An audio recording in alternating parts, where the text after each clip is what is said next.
পরিচিত আগে ছিল না। যদিও আমরা বাংলাদেশের টেলিমেডিসিন একেবারে সিম্পলিস্ট। টেলিফোনে একটা কথা বললাম, রোগী ডাক্তার কথা বললো, এটাকে এখন আমরা টেলিমেডিসিন বলছি আর কি। কারণ ফান্ডামেন্টাল ডেফিনিশনের মধ্যেই পড়ে। অর্থাৎ তুমি কোনো পেশেন্ট বা লোকাল ক্লিনিক বা লোকাল হসপিটালকে সেন্ট্রাল হসপিটালের সাথে বা স্মার্ট মানে কি বলা যায় স্পেশালাইজড ডক্টরদের সাথে connectivity through the information and communication technology, এটাকে টেলিমেডিসিন বলে। তো সেই হিসাবে টেলিফোনও আইসিটির পার্ট, এবং টেলিফোনে যদি কথা বলি ডাক্তারের সাথে, এটাও টেলিমেডিসিন বলতে পারো, বলা যায় আর কি। তার কারণে যে কোনো ধরনের patient service without personally meeting the doctor, যেটাকে ইংরেজিতে বলে ইন পার্সন, সামনাসামনি বসে দেখা, সামনাসামনি না থেকেও যদি সার্ভিসগুলো দেওয়া যায়, হেলথ কেয়ার সার্ভিস বা হেলথ কেয়ার প্রোভাইড করা যায়, তাহলে এই সার্ভিস বা সিস্টেমটাকে আমরা বলি টেলিমেডিসিন সিস্টেম। তো ভেরি ফান্ডামেন্টাল অবশ্যই হচ্ছে টেলিফোন। কারণ তুমি দূরে থেকেও কথা বলতে পারো, প্রবলেম বলতে পারো, ডাক্তার অনুমানের উপর ভিত্তি করে যেটা দিলেন এক ধরনের সার্ভিস। এখন সার্ভিস কোয়ালিটি কত সেটা পরের কথা, সার্ভিস হলো, তো সেজন্য এটাকেও টেলিমেডিসিন বলা যায়। এখন আমাদের দেশে এরকম হচ্ছে কম আর বেশি। তো এটাকে মূলত দুই ভাগে ভাগ করে, একটাকে আমরা বলি রিয়েল টাইম টেলিমেডিসিন, আর একটু store and forward telemedicine system বা টেলিমেডিসিন। তো রিয়েল টাইমটা হলো যে বুঝতেই পারছো, এটা হলো তোমার যে ওই এক এন্ডে ডক্টর স্পেশালিস্ট ডক্টর আছে, আরেক এন্ডে পেশেন্ট আছে। তো তার তোমার সব ধরনের ডাটাই হতে পারে, যেমন ধরো তার চেহারা দেখলো, তার সাথে কথা বললো, তার অন্যান্য ডাটাগুলো দেখলো, দেখে তার সাথে কনসাল্ট করে মেডিসিন দিচ্ছে, এবং এটা রিয়েল টাইম, অ্যাজ ইফ রোগী একদম তার সামনে বসে আছে। এখন আমরা জানি যে অনেক সময় এই ডিজিটাল ক্যামেরা সহ সবকিছু সহ যেটা, এটা আমরা ভার্চুয়াল মিটিং বলি না, জুমের মতো, যদি ছবি টবি সব থাকে। তো ওই রিয়েল টাইম টেলিমেডিসিনটা ওইরকম আর কি। সিস্টেমের মধ্যে যে পেশেন্ট ওইখানে থাকবে, দূরে, দূরে মানে দূর ইন এ সেন্স এনি দূর ইজ এ দূর, সামনাসামনি নাই, পাশের রুমেও যদি থাকে তাও টেলিমেডিসিন, বিকজ ডাক্তারের সামনে সে নাই। আবার 1000 মাইল দূরে যদি থাকে, সেটাও telemedicine. In terms of ICT system, distance is immaterial. যদিও আমরা জানি টেকনিক্যালি অনেক দূরে থাকলে একটু ডিলে হয়, 10 second, sorry 10 millisecond, 20 millisecond delay হয়। That delay is too small, খুব অনেক সময় বোঝাও যায় না। তো আমরা ধরে নেই যে ইন পার্সন যদি না হয়ে হয়, তাহলে পেশেন্ট যেখানেই থাকুক না কেন, এনি ডিস্টেন্স, সেটাকে আমরা টেলিমেডিসিনের পর্যায়ে করি।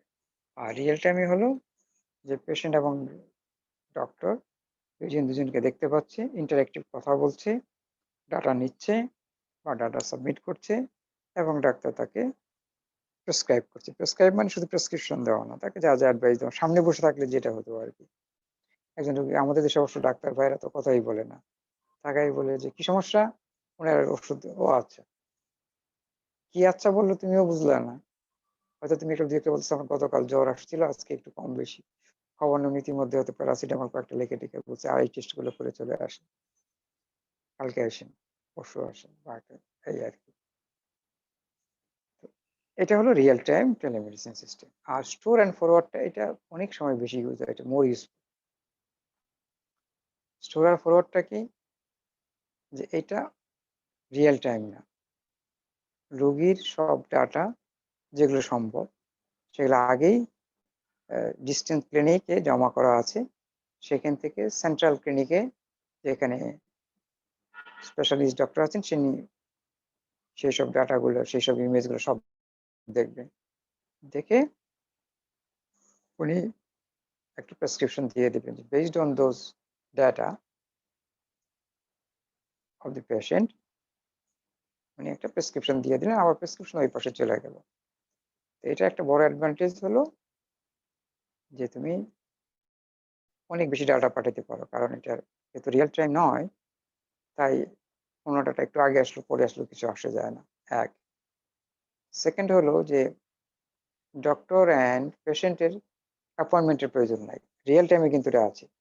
অর্থাৎ ডাক্তার যখন আছে পেশেন্টকে তখন থাকতে হচ্ছে। আর এখানে কিন্তু ওটার প্রয়োজন পড়ছে না। সুতরাং পেশেন্ট তার ডাটা দিয়ে গেল বা ক্লিনিকে সব ডাটা টেস্ট করে সব ডাটা কালেক্টেড হয়ে গেল। ক্লিনিক পাঠিয়ে দিল সেন্ট্রাল সার্ভার সিস্টেমে, যেখানে ডাক্তার দেখবেন বা তার বাসা থেকেও দেখতে পারেন কানেক্টিভিটি থাকলে। দেখে উনি প্রেসক্রিপশন দিয়ে পাঠিয়ে দিল। তাহলে কারো সাথে কারো সময়ের কোনো মিলের প্রয়োজন নাই। এটা হচ্ছে তার একটা বড় অ্যাডভান্টেজ। আর যেহেতু টাইম ল্যাগ কোনো প্রবলেম নাই, সেজন্য অনেক বেশি ডাটা পাঠানো সম্ভব হয়। যেটা রিয়েল টাইমের জন্য একটু মুশকিল হয়। যে রিয়েল টাইমে তোমার ধরো ইমেজ ডাটা, অন্য ইমেজ যেটা আমরা জানি এমআরআই টেমআরআই, এগুলো অনেক হিউজ ডাটা। এটা রিয়েল টাইম অনেক সময় সম্ভব হয় না, বা আগেই পাঠিয়ে দিতে হয়। আবার হাইব্রিডও হতে পারে, যদি ওরা এখন আর লেখেন, এটা পুরোনো সিস্টেমের চিন্তা এখনো রেখেছে হাইব্রিড। হাইব্রিডটা হলো দুটোই হতে পারে, যে তোমার ইমেজ টিমেজ ডাটাটা আগে পাঠিয়ে দিলেন, তারপরেও কিন্তু ডাক্তার চাইতেই পারে যে তার বর্তমান অবস্থাটা কি কথা বলতে চায়। Then you need an appointment. তাহলে তখন পরের পার্টটা হয়ে গেল রিয়েল টাইম, আগের পার্টটা হয়তো দরকার নেই। তাহলে ওটা হয়ে যেতে পারে হাইব্রিড, যেটা এখানে স্টোর অ্যান্ড ফরওয়ার্ডও হবে, প্লাস পরবর্তীতে একটা অ্যাপয়েন্টমেন্ট সেট করে রিয়েল টাইম মানে discussion between the patient and the doctor can happen together. এটা হাইব্রিড হতে পারে।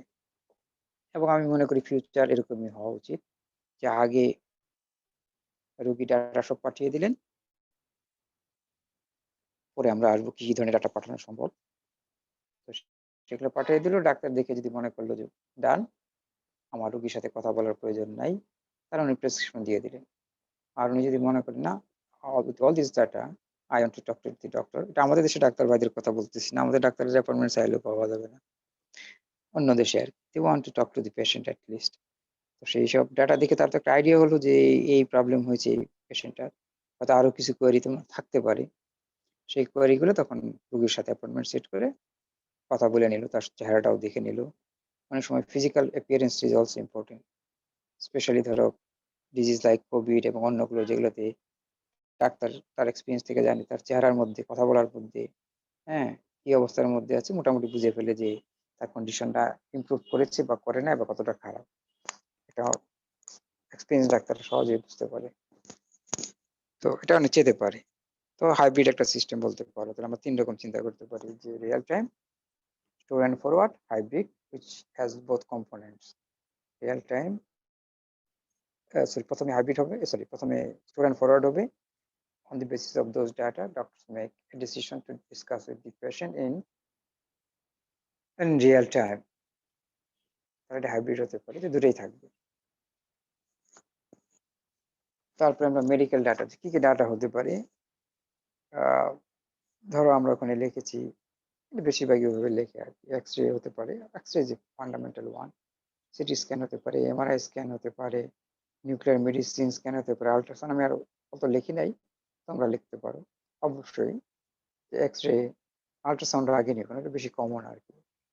X ray, ultrasound, CT scan, MRI scan, PET scan, এই সবগুলো স্ক্যানিং সিস্টেম, মানে ইমেজ যেটা, এটাকে আমরা ইমেজ ডাটা বলতে পারি।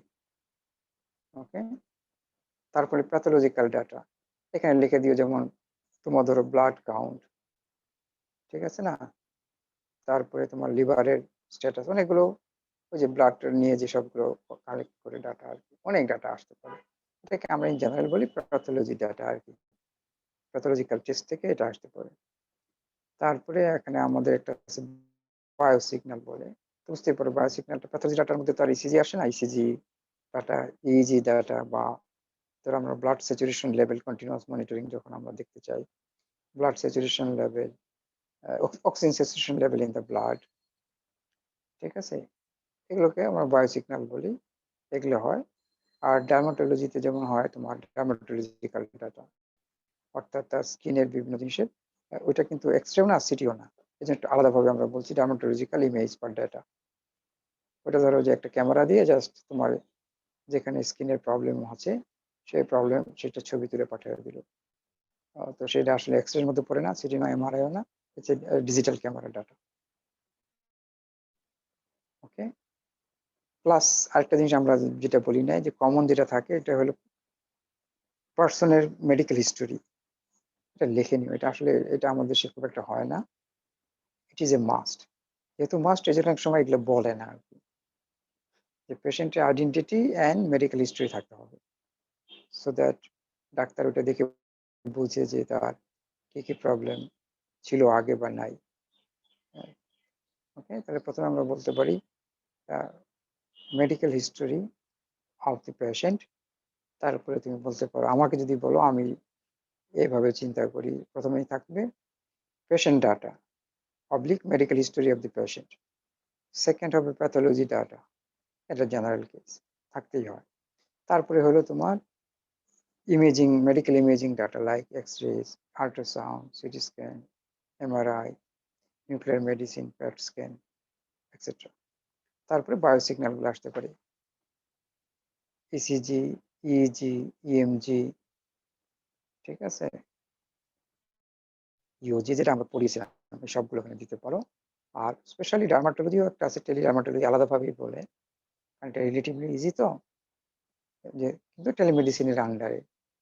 এখানে ডার্মাটোলজিক্যাল ইমেজ, এমনি আগের ডাটা থাকতেও পারে, সেই সাথে dermatological image, not X ray, CT scan image. এটা জাস্ট ডিজিটাল ক্যামেরা দিয়ে বা তোমার ইয়েও হতে পারে, আমরা নিজেরাও রিসার্চ করেছি বাংলাদেশে। তোমার স্মার্টফোন দিয়ে স্কিনের যে জায়গাগুলো প্রবলেম আছে সেটা তোমার ইমেজটা নিয়ে পাঠে ফরওয়ার্ড করে দিলেই হয়ে গেল। তাই? আর সিস্টেম, যে কি সিস্টেম, এখানে আমি খুব ডিটেল লিখি নাই। ওই যে তোমার ২ টা জার্নালের American association of telemedicine forward করে দিয়েছি। ইভিজিটটা দেখলাম আছে মোটামুটি। ওখানে কিছু বর্ণনা আছে। দেখো, তো অবভিয়াসলি আইসিটি লাগবে, ইনফরমেশন কমিউনিকেশন সিস্টেম লাগবে। টেলিমেডিসিন কার্ড নামে একটা সিস্টেম অলরেডি আছে, আমেরিকায় আছে। ওখানের মধ্যে আসলে কার্ড মানে হচ্ছে একটা তোমার, ওই যে তুমি যদি বড় বড় দোকানে যেয়ে থাকো, দেখবা যে একটা ট্রলি ঠেলে নেয়, ওটার নাম কার্ট। তাহলে টেলিমেডিসিন কার্ট হলো ওরকম, যে একটা তোমার ঠেলে নেওয়ার জিনিস আছে, ওর মধ্যে বিভিন্ন তোমার সিস্টেম গুলো বসানো আছে, basic system like mobile frame data storage করার জন্য, ইসিজি নেওয়ার জন্য, আল্ট্রাসাউন্ড নেওয়ার জন্য। কিন্তু সিটি স্ক্যান, এমআরআই টেমআরআই এগুলো থাকবে না, দিজ আর ফিক্স সিস্টেম। ওকে? তাহলে এই ডাটাগুলো অন্যভাবে স্টোর, মানে ওখানে কানেক্ট করতে হয়। আবার টেলিমেডিসিন কৃষক নামে একটা সিস্টেম অলরেডি আমেরিকায় আছে, এটা ইউজ হয়। টেলিমেডিসিন কিট নামে একটা আছে, এটা বেসিক্যালি ওই টেলিমেডিসিন কার্ডের মতোই। তো এখানে কতগুলো বেসিক জিনিস থাকে, সিস্টেম থাকে। যেমন ধরো, যাতে ইসিজি করা যায়, আল্ট্রাসাউন্ড করা যায়, ইইজি করা যায়, ইএমজি করা যায়। হ্যাঁ, প্লাস প্যাথোলজিক্যাল খুব একটা থাকে না, কারণ প্যাথোলজির অনেকগুলো জিনিস আছে তো, যে স্টোর করতে হয় তোমার কম টেম্পারেচার, মধ্যে সাধারণত থাকে না। প্যাথোলজি ডাটা আলাদাভাবে আসে। আর এক্স-রেটাও সেখানে থাকে না, কারণ এগুলো তুমি তোমরা হয়তো দেখেছো, সিটি স্ক্যান না দেখলেও এক্স-রে টেক্স-রে এটা একটা বড় যন্ত্র থাকে। তো এটার জন্য তোমার একটা ফিক্সড রুম লাগে, ওটা মুভ করানো যায় না আরকি। কারণ এটা হ্যাজার্ডাস তো। আমার আছে, এক্স-রে আছে। এগুলো ক্লিনিকে নিজেদের ক্লিনিকে ডাটাটা নেয়, নিয়ে তারপরে ওটার সাথে কানেক্ট করে থ্রু দি সফটওয়্যার। রেফারেন্স দুইটার কথা আমরা বলেছি, এমনিও তুমি অনলাইনে যা দেখতে পারো। আমেরিকান অ্যাসোসিয়েশন আছে, ইউরোপিয়ান অ্যাসোসিয়েশন অফ টেলিমেডিসিন আছে। এটা অনেক বড়, ওটা দেখবা যে প্রায় ৫০-৬০ পৃষ্ঠা ধরে বক্তব্য। হ্যাঁ, আমি যেটা পাঠিয়েছি ওইটা হচ্ছে আমেরিকান অ্যাসোসিয়েশন আর ওয়ার্ল্ড হেলথ অর্গানাইজেশন মিলে করেছে আর কি। যে একটা টেলিমেডিসিন সিস্টেম কোনো দেশে চালু করতে হলে, ওইটা তো তুমি অনেক দেখবা, তুমি যেটা ফরওয়ার্ড করছো এটা ধরো একটা ছোট্ট করে দেখাইছে। তো ওটা আসলে অনেক দেখবা যে কত ৬০ পৃষ্ঠা ৭০ পৃষ্ঠা ধরে ওদের বর্ণনা। ওটা মানে নিজেরা যে একটু পড়তে চাও, যে জায়গাটা পড়তে চাও এই জায়গাগুলো দেখবা। ওইখানে সব সম্ভব না। এটা তো একটা মানে একটা দেশের একটা সিস্টেম রেগুলেট করার জন্য কি প্রিন্সিপল ফলো করতে হবে, এটা হলো যারা পলিসি মেকার এবং ডক্টররা মিলে এটা ঠিক করবে যে এই অনুসারে তাকে কাজ করতে হবে। তো অত ডিটেলস তো আমরা যদি শুধু টেলিমেডিসিন রিসার্চ করতাম সব বাদ দিয়ে, তাহলে হয়তো আমরা এই ৭০ পৃষ্ঠা জিনিসটাই আমরা দেখতাম। এখানে দেখবা যে পলিসি গুলো কি থাকতে হয়, পলিসি ফ্রেম কি হবে, এটা কি হবে, ওইটা কি হবে, সিস্টেম কি হবে, এগুলো সম্পর্কে গাইডলাইন আছে। তার মধ্যে one of the important issue আজকাল যেটা দাঁড়িয়েছে যে পেশেন্ট ডাটার সেফটি, এটা খুব ইম্পর্টেন্ট। এটা নিয়ে অনেক জোর দেওয়া হচ্ছে। কারণটা হলো যে ধরো একটা ছেলে বা একটা মেয়ে যারই হোক, তার পেশেন্ট ডাটা যদি লিক হয়ে যায় তাহলে তার কিন্তু অনেক কিছু প্রবলেম হতে পারে। যেমন ধরো সে ইন্স্যুরেন্স করতে গেল, তার পেশেন্ট ডাটার মধ্যে দেখলো যে ওই মানুষটার অনেক জটিল রোগ আছে, তাহলে তাকে তো ইন্স্যুরেন্স কোম্পানি নিতে যাবে না, বা তার ইন্স্যুরেন্স প্রিমিয়াম হবে অনেক অনেক বেশি। আর মনে করো তোমরা যারা মেয়েরা একটু রাগ হইও না, আমি একটু মেয়েদের নিয়ে বলছি আর কি। ছেলেরা একটা মেয়ের পিছিয়ে ঘুর ঘুর করে দেখতে শুধু স্মার্ট ঠিকই আছে, কিন্তু ওর অনেক ডিজিজ থাকতে পারে। এটা তার নিজের দোষ না, জেনেটিক ডিজিজ আছে অনেক রকম। বেশিরভাগ ডিজিজ আসলে জেনেটিক ডিজিজ। তাহলে ওই ডাটাটা যদি লিক হয়ে যায় তাহলে ওই মেয়েটার জন্য অনেক প্রবলেম, সোসাইটিতে অনেক প্রবলেম হবে, বা ছেলেটারও হতে পারে। তা আমাদের মতো থার্ড ওয়ার্ল্ড কান্ট্রিতে ছেলেদের তো দোষ থাকে না, সব দোষ মেয়েদের হয়ে যায় আনফর্চুনেটলি। এই জন্য এই ডাটা সিকিউরিটিটা খুব স্ট্রংলি মেনটেন করার কথা পৃথিবীতে এখন চলে আসছে ইন টেলিমেডিসিন, যে এই ডাটাগুলো সফটওয়্যার সিস্টেম থেকে যেন কোনোভাবে লিক না হয়ে যায়। ডাক্তার শুধু জানবে, তার পেশেন্ট আর ডাক্তার জানবে, অন্যরা কেউ জানতে পারবে না। তারা অন্যরা হ্যান্ডেল করবে, এ করবে, তারা কিছুতেই জানতে পারবে না। এটা অনেক সময় ফিনান্সিয়াল সিস্টেমে যেরকম ডাটা সিকিউরিটি, সাইবার সিকিউরিটি, এখানে আরো বেশি বলা হয়। তো এখানে হয়তো তোমার কাছে টাকা পয়সা চলে গেল, কিন্তু এখানে তোমার লাইফের ঘটনা আরেকজনে জেনে যাবে, সেটা কিন্তু কেউ চায় না। প্রত্যেক মানুষেরই বহুত ডিজিজ আছে। তুমি জেনেটিক্যালি যদি দেখো, সবারই আছে, এক একজনের এক এক রকম আছে।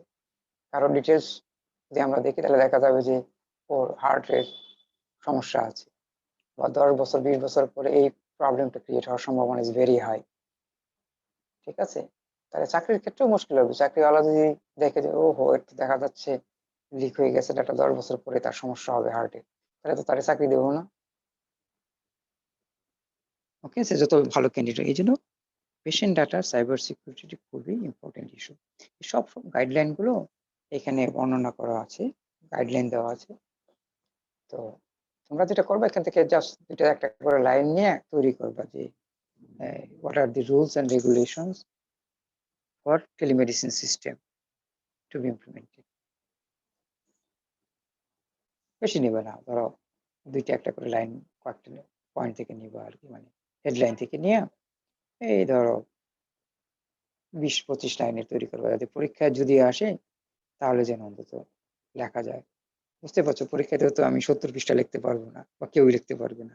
আর এটা তো তোমার টাইপ করে 70 পৃষ্ঠা খাতা লিখতে হলে 1 মাস ধরে লিখতে হবে।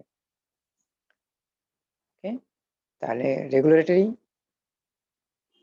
এটাকে কি বলে, লিমিটেশনস গুলো কি কি, বা কি কি রেগুলেটরি অ্যাফেয়ার্স ফলো করতে হবে, সেগুলো এখানে আছে। এটাই ওয়ার্ল্ড হেলথ অর্গানাইজেশন আর আমেরিকান অ্যাসোসিয়েশন অফ টেলিমেডিসিন ওরা তৈরি করেছে কম্বাইন করে। এটা ইন্টারন্যাশনাল স্ট্যান্ডার্ড হিসাবে সবাই অ্যাকসেপ্ট করে, করতে তো হবেই, করতে করে, কিন্তু বেশিরভাগই কোনো ফলো করে না। বাট আমাদের জানতে হলে তো বেসিক ইন্টারন্যাশনাল স্ট্যান্ডার্ড যেটা, সেটা জানতে হবে যে দিস আর দি স্ট্যান্ডার্ডস। এখন কেউ ফলো করলো কোনো কান্ট্রি বা কোনো হসপিটাল, এটা তাদের বিষয়। এটা তাদের কি বলো বিষয়, মানে ছেড়ে দেওয়া না, এটা তাদের অবহেলার বিষয় বলতে পারো। আর এখানে আমরা একটা লিখেছি বাংলাদেশ পার্সপেক্টিভ। বাংলাদেশের মানে বাংলাদেশের উপলক্ষে এই টেলিমেডিসিনের সুবিধা অসুবিধা প্রবলেম গুলো কি আছে, কিছু অনলাইনে গেলে পাবে, সেগুলো পুরানো 2016, 17, 18 দিকে। পরবর্তী এবার যে চেঞ্জ হয়েছে তোমার ইয়ের জন্য, কোভিড এর জন্য, সেই সম্পর্কে খুব একটা নাই। আর কোভিড এর জন্য খুব কিছু ভালো হয়েছে আমার কাছে, আমার জানা মতে নাই। বেশিরভাগই ওই যে টেলিফোন, এবং ওই ডাক্তার এখন ফেসবুকে বা ইয়েতে আসে, রুগী আসে, আচ্ছা ভাই কি সমস্যা, যে আমাদের টিভিতে যেরকম হয় প্রশ্ন করে না, আপনি প্রশ্ন করুন, ডাক্তার বসে আছে, ওইখান থেকে রুগী বলে যে আমার এই সমস্যা, ডাক্তার এখান থেকে অনুমান করে, ও আচ্ছা ঠিক আছে। ঠিক, এটা আসলে should not be allowed to be. কারণ এত কম ডাটা, এত কম ডাটাতে আসলে প্রেসক্রিপশন বা গাইডলাইন দেওয়া ঠিক না। এই জন্য ওখানে খেয়াল করবেন যে ডাক্তার কিন্তু, চালাক ডাক্তার যারা আস্তে করে বলে দেয় যে আপনি একজন বিশেষজ্ঞ ডাক্তারের সাথে পরামর্শ করবেন, কারণ সে তার সেফটি চায়। তার পরামর্শটা যে দিল সেটা তো সঠিক না হওয়ার সম্ভাবনাই বেশি। কারণ তার মাত্র কয়েকটা কথা শুনেছে। তার তো ডাটা পায়নি। কারণ তাকে যে অ্যাডভাইসটা করলো, এই অ্যাডভাইস তার ক্ষতি হয়ে যদি কেস করে একটু ঝামেলা। আমাদের দেশে অবশ্য ডাক্তারদের বিরুদ্ধে ১টা ২টা কেস হয়েছে, তেমন কিছু না। তো অবশ্যই সেফটির জন্য বা ভালো মানুষ হলে বলবে যে আপনি একটু বিশেষজ্ঞের পরামর্শ নিন। অর্থাৎ আপনার আরো অনেক বেশি ইনফরমেশন ডাটা লাগবে। সেগুলো নিয়ে আপনি বিশেষজ্ঞের কাছে গেলে উনি আশা করা যায় যে আপনাকে আরো ভালো অ্যাডভাইস দিতে পারবে। তো বাংলাদেশ পার্সপেক্টিভ এ এখানে বলার আছে যে আমাদের এখানে সেরকম ভাবে কোনো টেলিমেডিসিন সিস্টেম ডেভেলপ হয়নি। টেলিমেডিসিন সিস্টেম ইমপ্লিমেন্ট করার জন্য যেসব স্ট্যান্ডার্ড, ইন্টারন্যাশনাল স্ট্যান্ডার্ড ফলো করা দরকার, সেগুলো মেনে এখন পর্যন্ত কোনো হসপিটাল করেনি। তো পৃথিবীর বহু দেশে এখন হচ্ছে। আমাদের দেশের জন্য এটা জরুরি, কিন্তু এখনো সেভাবে হয়নি। আমরা ওই ডাক্তার ওভার দি ফোন একটু কথা বলে নিলেই আমরা ভাবলাম যে কাজ হয়ে গেছে, বা ডাক্তারও মনে করে হয়েছে। এখন যেরকম হচ্ছে অনেকটা, যে রোগী হসপিটালে গেলে টেস্ট করে অ্যাসিস্ট্যান্ট ডক্টর বলতে বুঝি সিনিয়র ডক্টরস, তারা দেখে টেকে বসের বড় ডাক্তার, প্রফেসর ডাক্তারের ফোন করে, স্যার এই সমস্যা, এই ডাটা পেলাম। ও তো আর সব ডাটা বলতে পারবে না, তাহলে তো এত কাউন্ট। সে যে কয়েকটাকে ইম্পর্টেন্ট মনে হয় কয়েকটা ওনাকে বলে, স্যার তাহলে কি করবো? তখন উনি ওখান থেকে বলে দেয়, আচ্ছা তাহলে এই মেডিসিন দাও, অতদিন খাবে, এটা হতো। এই হচ্ছে আমাদের এখন বর্তমান টেলিমেডিসিন। কিন্তু টেলিমেডিসিনে আরো হওয়া উচিত যে যে প্রফেসর, ডাক্তার প্রফেসর আর কি, প্রেসক্রিপশনটা দিবে, তার নিজেরই আসলে ডাটা দেখা দরকার। আর স্মার্ট টেলিমেডিসিন যেটা, এটা এখনো আমরা আমাদের দেশে নাই, হয়তো হয়ে যাবে। যেখানে অনেক দূর আগেও গেছে, এআই ইউজ করা যেতে পারে। এআই তো ইউজ হচ্ছেও এখন। এআই ইউজ হচ্ছে। তোমার বিশেষ করে ধরো, আমি নিজে করেছিলাম আমাদের ছেলে মেয়েদের নিয়ে, মানে আমাদের ডিপার্টমেন্টে, যে এআই এবং ডিজিটাল ইমেজ প্রসেসিং ইউজ করে ডার্মাটোলজির অ্যাসেস করা। অনেক ছেলেমেয়েরা কাজ করেছে। ডার্মাটোলজির সুবিধা হলো এটা রিলেটিভলি কম রিস্কি। তো তোমার স্কিনের মধ্যে যদি একটু ভুলও হয়, এমন কিছু আর হবে না। হয় ২-৪ দিন ব্যথা ট্যাথা করবে, একটু কালো হয়ে যাবে, একটু হবে, তারপর ঠিক হয়ে যাবে। কিন্তু অন্যগুলো অনেক রিস্কি। এর জন্য রেগুলেশন দরকার লাগবে গভর্নমেন্টের, যে এটা করলে তো তোমার কোনো ক্ষতি হলে ফেস করতে পারে। তো এটা এখন আমাদের রেগুলেশনের মধ্যে আসেনি। তো এখন তো অবশ্য এআই এখন টেলিমেডিসিন অনেক ব্যবহার হয়। X ray, CT scan, MRI scanning, pathology data. তুমি যদি মনে করো, এটা প্রিটি ইজি অনেকটা। ধরো আমরা প্যাথোলজি ডাটা, তার ডায়াবেটিক আছে কি নাই, বা কি আছে, বা তার ব্লাড কাউন্ট কি আছে, ওকে, এটা এআই ডাটা দিলে, এআই ইমপ্লিমেন্ট করলে কিছু না। ডাটা আসার সাথে সাথে সে যেগুলো রেঞ্জের বাইরে, রেঞ্জ কতটুকু, তার বাইরে কতটুকু, সেই পার্টটা দেবে। সবটা তার দরকার নেই ডাক্তারের কাছে, ডাটা সবটাই থাকবে। এআই সিস্টেমটা ওখান থেকে যেগুলো ইম্পর্টেন্ট, যেগুলো স্ট্যান্ডার্ডের মানে রেঞ্জের বাইরে চলে গিয়েছে, সন্দেহজনক, সেগুলোকে সে প্রেজেন্ট করবে ডাক্তারের কাছে। তাই ডাক্তারের কাছে কিন্তু মাত্র কয়েকটা ইম্পর্টেন্ট ডাটা দেবে, বাকিগুলো খুব একটা দরকার নেই। অটোমেটিক্যালি এটা হতে পারে। একইভাবে সিটি স্ক্যানটাও তার কাছে চলে যেতে পারে, এবং এআই সিস্টেম আগে থেকেই প্রসেস করে রাখতে পারে যে কি কি প্রবলেম তার কাছে অ্যাকর্ডিং টু এআই কি কি আছে। ডাক্তার তার সাথে ম্যাচ করে দেখবে যে এআই যে প্রেডিকশন করেছে তার সাথে তার ম্যাচিং কতটুকু হয়েছে। এবং রিসেন্ট এআই গুলো দেখা যায় বেটার দেন ডক্টরস। ডাক্তারদের দোষ না, কারণ এটা হলো, ডাক্তার তো একটা মানুষ। সে একটা রুগী দেখলে তার সুইচ করা মেন্টাল মাইন্ডসেট, এগুলো সমস্যা হবেই। কিন্তু এআই এর কাছে তার সমস্যা নেই। ও যতই রুগী আসুক, যাই আসুক, সবার জন্য একইভাবে কাজ করে দিতে পারে, তাই না? যেমন আমরা যখন কম্পিউটারে একটা জিনিস লিখি, টাইপ করতে ভুল করি, কম্পিউটার তো ঠিকই ভুল ধরে ফেলে, তখন আমরা ওটা কারেক্ট করি। তার মানে সে তো এটা হয় না যে আপনি সারাদিন কাজ করছেন, আমি এখন ভুল হয়ে যেতে পারে আমার, সেটা হয় না। That is Y AI is important. বিশেষ করে তোমার ক্যান্সার এআই, আইবিএম একটা কাজ করতেছে। ওই সিস্টেমটা হলো বাংলাদেশের উপর ইমপ্লিমেন্ট করার চেষ্টা করা হয়েছে।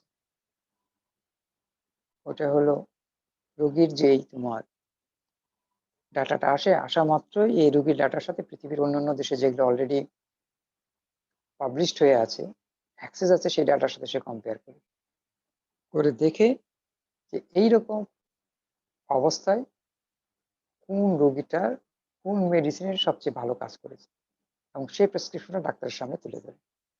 That is great.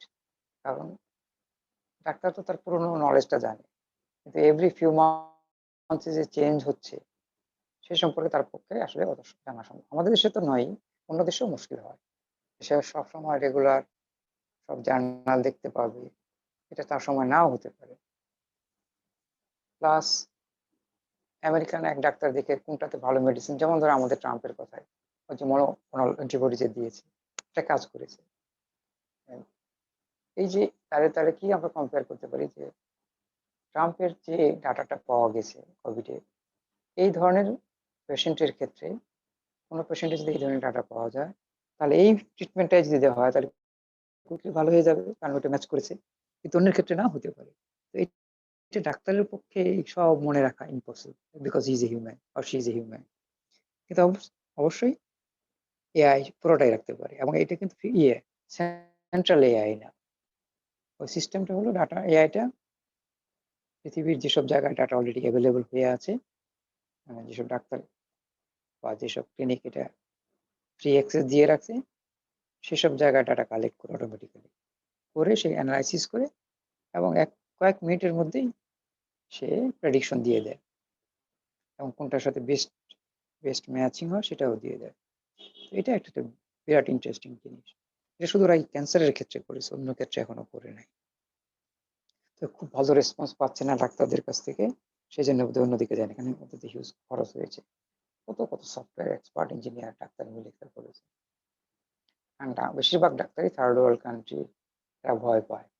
এরা ভয় পায় মনে করে এটা এসে গেলে, টেলিমেডিসিন স্মার্ট এআই সিস্টেম এসে গেলে শেষে তো আমাদের আর দাম থাকবে না। কথা খারাপ না, দাম কমেও যাবে, কিন্তু ভালো দিকটা তারা দেখতে পাচ্ছে না। ভালো দিকটা হলো যে ওই ডাক্তার কিন্তু আরো ভালো প্রেসক্রিপশন দিতে পারবে, কারণ সে কম্পেয়ার করতে পারে। সে ডাটা থেকে ডাক্তার নিজে একটা ডিসিশন নিল যে এটা হওয়ার কথা। এখন এআই সিস্টেমের মধ্যে ঢুকলো, এআই সিস্টেম তার ডাটা দেখে বললো যে আরেকটা ডিসিশন দিল। এখন সে কম্পেয়ার করে দেখতে পারে যে তার ডিসিশন আর এআই মিলে গিয়েছে কিনা।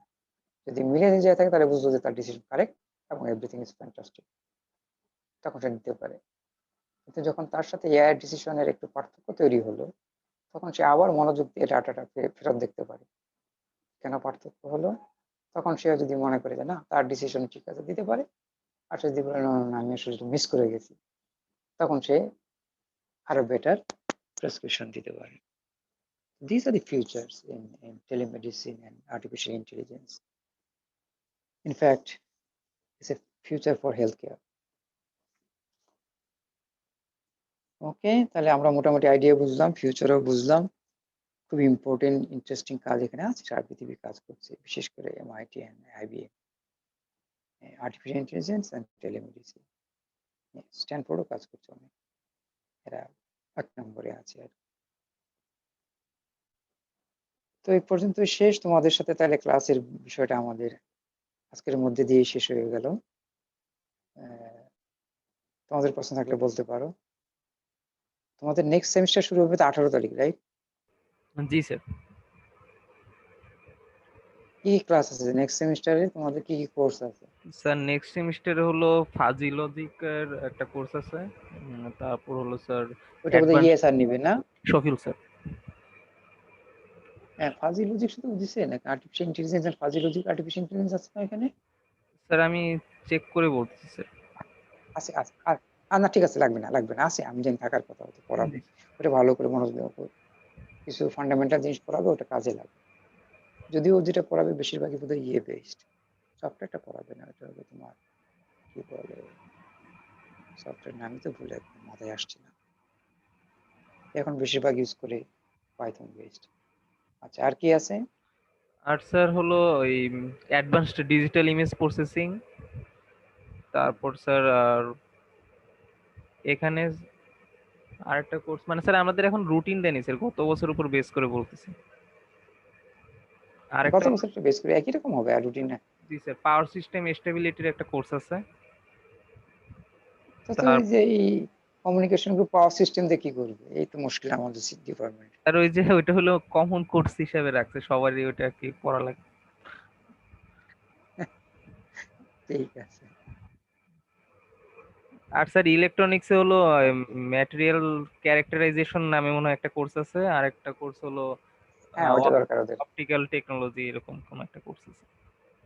হুম, ঠিক আছে।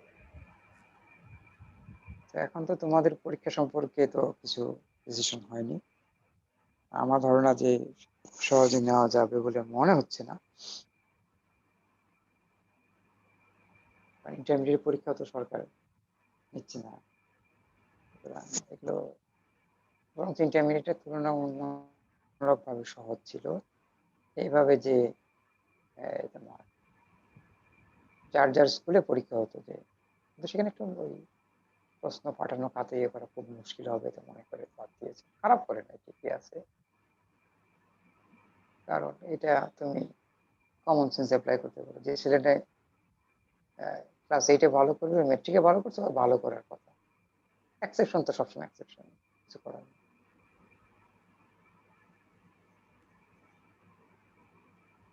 তো আমার কোর্স সম্পর্কে তুমি একটু পড়ে নিও আর প্রস্তুতি একটু রেখো। আর আমাদের যেগুলো পরবর্তীতে হয়তো ফটোকপি টোটোকপি আমরা দিব, যখন ক্লাস মানে তোমাদেরকে হলে আসার অবস্থা তৈরি হবে, পরীক্ষার জন্য তৈরি হবে। জি স্যার। ঠিক আছে, প্রশ্ন থাকলে জিজ্ঞেস করতে পারো। স্যার আমাদের কোশ্চেনের সেট গুলো মানে কিরকম সেট হতে পারে, মানে কোন কোন টপিক ও থেকে? ওইরকমই, ওই যা পড়িয়েছি আমি ব্যক্তিগতভাবে তার বাইরে কোর্টটা যাবো না। এক্সটার্নাল কিছু দিবেন, এক্সটার্নাল তো আর জানবেন না যে আসলে এই প্যান্ডেমিকে কিরকম হয়েছে। ওনার কাছেও হেডলাইন গুলো আছে, কাছাকাছি হবে। আর যারা মডারেশন করবে তারাও জানে যে এবার সার্বিক পরিস্থিতি জটিল, ডিফারেন্ট, নর্মাল না। সুতরাং ইন্টারনাল স্যার যেভাবে পড়িয়েছেন সেগুলোকে বেশি তোমার গুরুত্ব দিতে হবে, যাতে ছেলে মেয়েরা ক্ষতিগ্রস্ত না হয়। কারণ তার রেজাল্টটা হচ্ছে important, important in a sense result তো আর চেঞ্জ করা যাবে না। ঠিক আছে না?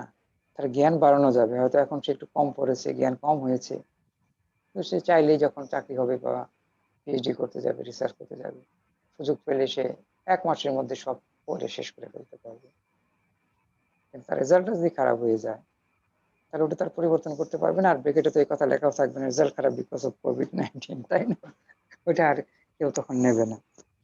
যেমন আমেরিকানরা এখন কিছু কিছু ইউনিভার্সিটি দেখো স্মার্ট সিস্টেম তারা করেছে, তারা জিআরই তুলে দিচ্ছে এই বছরের জন্য, যে জিআরই লাগবে না, কারণ ছেলেমেয়েরা পড়তে পারছে না, তার ফোকাস নষ্ট হয়ে গেছে। সে মানে টেনশনের মধ্যে আছে, ছেলে মেয়ে ফ্যামিলি কিসের পরীক্ষা দিবে। তাহলে আমি এই বছরে যে ছেলে জিআরই পাবে, জিআরই তো 3-4 বছর বা 5 বছর ভ্যালিড থাকে না। তো এখন গত বছর যে ছেলেটা দিছে বা আগামী বছর যে ছেলেটা দিবে আর এই বছর দিবে, ওদের তো কম্পেয়ার করা যাবে না। কারণ এরা তো ডেভাস্টেড হয়ে আছে এই বছরেরটা। গত বছরেরটা ফুল প্রিপারেশন নিয়ে দিতে পেরেছে, হয়তো সামনের বছরটা ফুল প্রিপারেশন নেবে, কিন্তু যখন অ্যাপ্লিকেশন দিবে তখন এই 3 বছর কম্পেয়ার করলে তো এই বছরের ছেলে মেয়েরা তো হবে না। সেই জন্য এই বছরে অনেক ইউনিভার্সিটি জিআরই চাচ্ছে না, যে জিআরই লাগবে না, তোমার এমনি অন্য রেজাল্ট দিয়ে দাও, ও তোমার অন্য কিছুর উপর ভিত্তি করে আমরা ডিসিশন নেব। তার মানে তারা এটা বুঝেছে যে এই পরীক্ষা এবার নেওয়া যাবে না। কিন্তু পরীক্ষা তো আমাদের একটা রেজাল্ট লাগবে যখনই হোক। তো আশা করি যারা মডারেটর থাকবেন তারা এটা বুঝবেন যে রেজাল্টটা হচ্ছে লাইফ টাইম, আর জ্ঞানটা সবসময় আর্ন করা যায়। আমার তো আমার জ্ঞান মতো 1 মাস পড়লে তোমাদের মাস্টার্সে যে 4টা কোর্স, 2 মাস পড়লে কোর্সের সব শেষ, 4টেরই শেষ। এনি সাবজেক্ট ধরো তোমাদের যে সাবজেক্টে যেই ব্যাপারটাই পড়ো না কেন, 15 দিন মনোযোগ দিয়ে পড়লে এর মধ্যে তেমন কিছু থাকে, সব শেষ। তো সুতরাং এটা হচ্ছে তার পরিবেশটা যদি সে পায়, পড়াশোনার মনোযোগ দিয়ে যদি পড়তে পারে, তাহলে এটা কিচ্ছু না, 15 দিনের বিষয়। আর তার তো একটা ব্যাকগ্রাউন্ড তৈরি হয়ে গেছে, মোটামুটি সে বুঝতে পেরেছে, দ্যাটস নট এ প্রবলেম। কিন্তু এই জন্য আশা করি যে আমরা যেভাবে পড়িয়েছি ওইভাবে মনে করো আমরা ফিল্টার থেকে পড়িয়েছি, এর আগে আছে যেগুলো পড়িয়েছি ধরো এরকম হতে পারে, আগের থেকে একটা হতে পারে, ফিল্টার থেকে একটা হতে হয়, সবসময়ই হয়। তারপরে আমরা ওইখানে ইভেন্ট ডিটেকশন এটা থেকেও সাধারণত থাকে। আমরা কি বলে ওটাকে, প্যাটার্ন ক্লাসিফিকেশন পড়িয়েছি, ওটার থেকে সাধারণত একটা থাকে। ইন্টারনাল দুজনেই মনে করে এটা ইম্পর্টেন্ট, আমরা জানি যে এটা খুব ইম্পর্টেন্ট। প্যাটার্ন ক্লাসিফিকেশন ওটার থেকেও একটা থাকে। ইমেজিং এর মধ্যে মনে করো এমআরআই, তারপরে ওই যে আমরা যে কয়টা পড়েছি ইমেজিং থেকে একটা থাকেই, এক সময় দুইটাও থাকে। আর টেলিমেডিসিন কখনো থাকে, কম্বিনেশন কখনো থাকে না। এবার হয়তো থাকতে পারে, কারণ ইন্টারনাল এক্সটার্নাল, মানে এক্সটার্নাল তো মনে করো টেলিমেডিসিনই এবার চলছে দেশে, যদিও এটা কোনো টেলিমেডিসিন না। এই তো হয়ে গেল মনে করো 6টা 7টা বেসিক এরিয়া।